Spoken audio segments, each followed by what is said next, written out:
My name is Cassie, and I spend my days hustling on an e-bike, delivering packages across the city.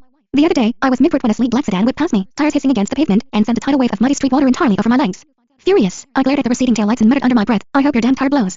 The words had barely left my lips when a massive bang echoed down the avenue. The sedan swerved. The tire had actually blown. I thought it was just a freak accident, a stroke of karmic luck. But the very next day, the owner of the car tracked me down. He slid a thick stack of $100 bills across the table, $5 grand, easy, and gave me a sharp, crooked smile. "How about we play a game, Cassie? You roll whatever curse you want at me. Every time it lands, I pay you." I stared at his face, a face that was almost unfairly, dangerously handsome, and only one thought crossed my mind: this guy is completely out of his mind, and he's practically begging me to ruin his life. My name is Cassie, and I deliver boxes for a living. The sun was brutal that afternoon. The asphalt was baking, turning soft and sticky beneath the soles of my worn-out Converse. I was straddling my e-bike, the front basket overflowing with cardboard packages of every shape and size. Sweat dripped steadily down my forehead, pooling in the corners of my eyes, stinging like crazy. I blinked hard, trying to squeeze the acidic burn away. That was when the black sedan rolled past me. It wasn't even going that fast, but the splash it kicked up was spectacular. It had rained hard the night before, leaving deep, oily puddles along the curb. The water hit me dead on. It was freezing, and thick with city grime. I hit the brakes, looking down at my favorite pair of vintage denim. A second ago, they had been perfectly faded blue. Now, they looked like I just waded through a swamp. I jerked my head up. The black car had come to a smooth stop at the red light just 100 yards ahead. The driver's side window rolled down, revealing the sharp profile of a man. High cheekbones, a strong, aristocratic nose. As if feeling the sheer weight of my glare, he turned his head and looked at me in the rearview mirror. Just one look. I kicked the kickstand down, planting my feet firmly on the pavement. I stared at the back of his car, speaking into the thick, humid air between us. "Your tire is going to blow." My voice was barely a whisper. The traffic drowned it out instantly. Having said my piece, I dug my head, dug a rag out of my basket, and started furiously scrubbing at my jeans. If the mud dried, it would stain forever. The light turned green. The black sedan accelerated, and the moment it did, I heard a heavy, sickening pop. It sounded like a gunshot, but muffled, heavier. My hand froze on my jeans. I looked up. The luxury car was limping to a halt in the dead center of the intersection, leaving a thick, black skid mark in its wake. The rear left tire was completely shredded, the wheel rim grinding agonizingly against the pavement. The entire chassis tilted drunkenly to one side. The driver stepped out. He was dressed in a tailored, charcoal black suit, his leather oxfords gleaming in the sun. He walked slowly around to the back of the car, staring down at the ruined rubber. His brow furrowed into a tight, dark knot. He kicked the tire. I hopped back onto my e-bike, squeezed the throttle, and glided past him without a second glance. I finished my delivery route. Later that night, sitting in my cramped, overpriced studio apartment, I tossed my jeans into a plastic basin, dumped in a heavy scoop of cheap detergent, and scrubbed until my knuckles were raw. It didn't work. The dark stains were baked into the fabric. I stared at the wet denim, my throat tight. I didn't say a word. My mouth had always been like this. Ever since I was a little kid. Whatever I said came true. When I was 7, the neighbor's aggressive German shepherd used to lunge and snap at me through the fence. One day, terrified, I yelled, "If you don't shut up, your throat is going to rot." The next morning, the dog lost its bark. It just laid in the dirt, panting and drooling, its vocal cords mysteriously paralyzed. When I was 9, my mom took me to the county fair. I begged her for a spun sugar apple, but money was tight, and she said no. Furious, I muttered, "I hope this whole place burns down so nobody gets anything." The following afternoon, an electrical fire swept through the fairgrounds. It incinerated everything. After that, I learned to keep my mouth shut. I was terrified. Terrified that the things I said, the dark little flares of anger we all feel, would physically destroy the people around me. But today, on that sweltering street, I just couldn't hold it in. Those were my favorite jeans. My phone buzzed against the nightstand early the next morning, pulling me out of a restless sleep. It was an unknown number. I rubbed my eyes and answered, my voice rough. "Hello? Is this Cassie?" It was a man's voice. Low, smooth, and chillingly calm. "Yeah. Who is this?" "My name is Gideon Maxwell. Gideon Maxwell?" I dug through my faulty brain for a second before coming up entirely empty. "Do I know you?" I asked. "Yesterday afternoon. The intersection on Monroe Street." "Your e-bike?" "My car." "Oh. The guy in the black sedan." "Right, you," I said, playing dumb. "Did you get your tire fixed?" A heavy silence stretched over the line. "Cassie, I think we need to meet," he said finally. "I don't think so. I'm just a delivery driver. I don't exactly run in the same circles as guys who drive cars that cost more than my life. My tire blew out precisely 3 seconds after you told it to." His voice was devoid of emotion, which somehow made the hairs on my arms stand up. "Coincidence," I lied smoothly. "City streets are a mess. Nails, glass. It happens." "Does it?" he murmured. "Then let's meet and discuss this coincidence. Unless, of course, you aren't interested in learning how a simple coincidence might result in a rather large compensation check for you." "Compensation?"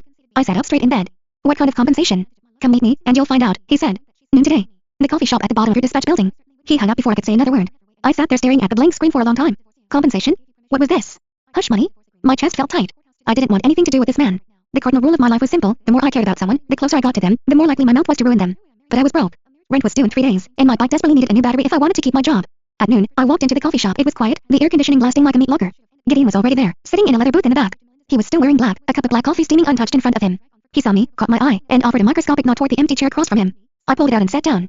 "All right, talk," I said, skipping the pleasantries. "What's this about money?" He reached into his jacket pocket, withdrew a thick, sealed envelope, and slid it across the table. "There's $5,000 in there. To cover your dry cleaning and the emotional distress of the incident," he said smoothly. I stared at the envelope. I didn't touch it. "$5 grand? What kind of racket are you running?" I shot back, though my heart was hammering against my ribs. "My jeans cost $40 at a thrift store. How much do you want, Cassie?" He leaned forward, resting his forearms on the table. His dark eyes locked onto mine. "I don't want your money." I pushed the envelope back. "Yesterday was a freak accident. If you think I'm bad luck, then do yourself a favor and stay away from me." I grabbed my bag and started to stand. "Cassie," he said. I stopped, but didn't turn around.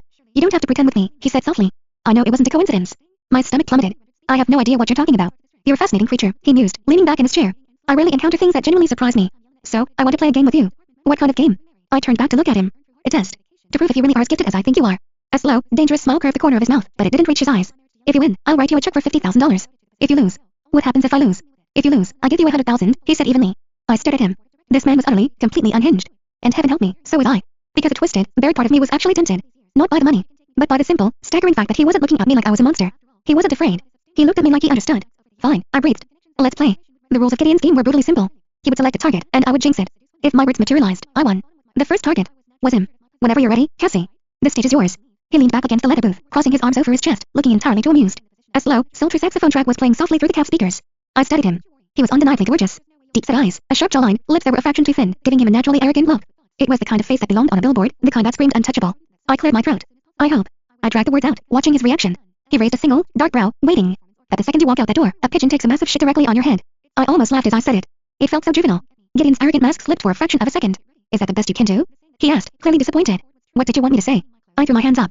That I hope you walk out and get hit by a bus? I'm not putting a murder charge on my conscience for your little experiment. He stared at me for a long, heavy moment. Then, he stood up. Alright. Let's see which is stronger, your little parlor trick, or my luck. He picked up his jacket and strode toward the exit. I didn't move. I picked up his untouched coffee and took a sip. Bitter. Too strong. I watched through the massive front window as he pushed open the glass door. He took exactly one step onto the sunlit sidewalk. From the awning above, a thick, white splatter dropped straight down from the sky.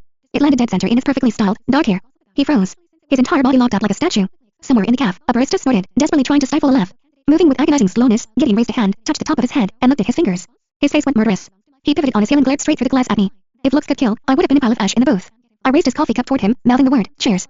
Then, I slammed the cup down, bolted from the booth, and slipped out the cafe's back exit. I ran. I sprinted down the alleyway behind the building, the air thick with the smell of dumpsters and damp brick. I pressed my back against the wall of a dead-end alcove, gasping for air.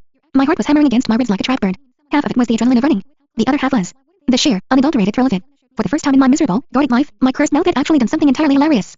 I was just starting to grin when a shadow fell over the mouth of the alley. It was Gideon. He was holding a wet wipe, methodically cleaning his hand as he stalked toward me. Instinctively, I scrambled backward, but my shoulder hit the rough brick. I was trapped. He stopped directly in front of me, planting a hand on the wall beside my head, taking me in. He was tall. Even standing straight up, the top of my head barely reached his collarbone. Where are you running? He asked. His voice was still cold, but there was a dark, gravelly edge to it now. I have to get home to make dinner, I stammered, my eyes darting everywhere but his face. You are very gifted, Cassie, he murmured, tossing the soiled wet wipe into a nearby trash can without looking. I do my best, I whispered. He took a step closer. The remaining space between us vanished. I could smell him. Clean, sharp cedar, mixed with the faint, bitter tang of the coffee in his hair. It was intoxicating and terrifying all at once. The 50,000 is yours, he said, looking down at me, a strange, feral heat flickering in his dark eyes. But the game isn't over. What? What else do you want? My throat was so dry-aged. I want to know where your limits are, he said softly. I want to see just how dark those words of yours can get. He lowered his head. He was so close I could see the reflection of my own panicked face in his pupils. Small. Cornered. Tell me, Cassie, his voice dropped to a near whisper, ghosting over my ear. What would happen if I kissed you right now?